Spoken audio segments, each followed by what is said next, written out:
وہ ایک یتیم بچہ تھا، اس کے چچا نے اس کی پرورش کی تھی۔ جب وہ بچہ جوان ہوا تو چچا نے اونٹ، بکریاں اور غلام دے کر اس کی حیثیت مستحکم کر دی تھی۔ اس نے اسلام کے متعلق کچھ سنا اور دل میں توحید کا شوق پیدا ہوا، لیکن چچا سے اس قدر ڈرتا کہ اسلام کا اظہار بھی نہ کر سکا۔ جب نبی کریم صلی اللہ علیہ وسلم فتح مکہ سے واپس گئے تو اس نے چچا سے کہا، مجھے برسوں انتظار کرتے گزر گئے کہ کب آپ کے دل میں اسلام جاگتا ہے اور کب آپ مسلمان ہوتے ہیں، لیکن آپ کا حال تو پہلے دن والا ہے۔ میں اپنی عمر پر زیادہ اعتماد نہیں کر سکتا، مجھے اجازت دیجیے کہ میں مسلمان ہوں۔ چچا نے جواب دیا، دیکھ، اگر تو محمد کا دین قبول کرنا چاہتا ہے تو میں سب کچھ تجھ سے چھین لوں گا، تیرے بدن پر چادر اور تہ بند تک بھی باقی نہیں رہنے دوں۔ اس نے جواب دیا، چچا جان، میں مسلمان تو ہوں گا، محمد کی اتباع تو قبول کروں گا، اب آپ کا جو دل ہے وہ کریں، جو کچھ میرے قبضے میں مال و زر ہے، بھیڑ بکریاں اور اونٹ ہے، وہ آپ سب کچھ سنبھال لیجئے، اور میں اس چیز کو جانتا ہوں کہ آخر ایک روز یہ سب کچھ یہیں چھوڑ جانا ہے، اس لیے میں ان چیزوں کو دین کے آڑے نہیں آنے دوں گا۔ اس نے یہ کہہ کر اپنے کپڑے بھی لوٹا دیے اور سب کچھ چچا کے حوالے کیا۔ پھر ماں کے پاس گیا تو ماں نے ایک چادر دی، اس نے چادر کے 2 حصے کیے، ایک کو تہبند بنایا اور ایک کو اپنے اوپر ڈالا اور مدینے کی طرف روانہ ہو گیا۔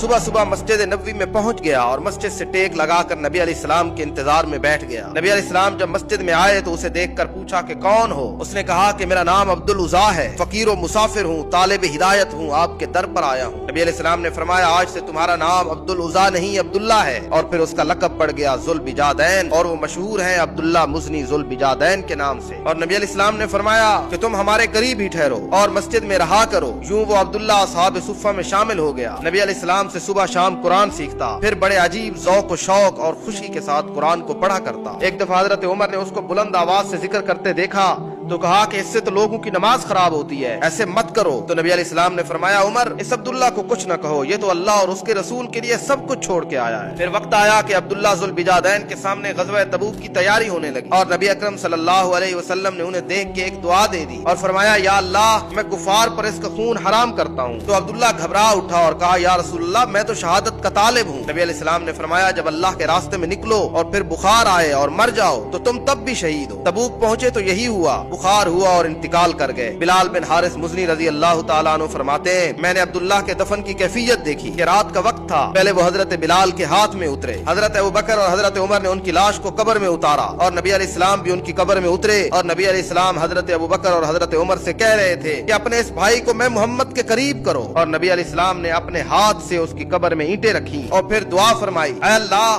میں اس عبداللہ سے راضی ہوں، تو بھی راضی ہو جا۔ یہ جملہ سن کر حضرت عمر کہا کرتے تھے کہ میرا دل کیا اس وقت کہ کاش اس عبداللہ کی جگہ پہ آج عمر کی میت۔ عبداللہ کی وہ قربانی مجھے اور آپ کو بتاتی ہے کہ جتنی بڑی قربانی دو گے اتنا بڑا بدلہ پاؤ۔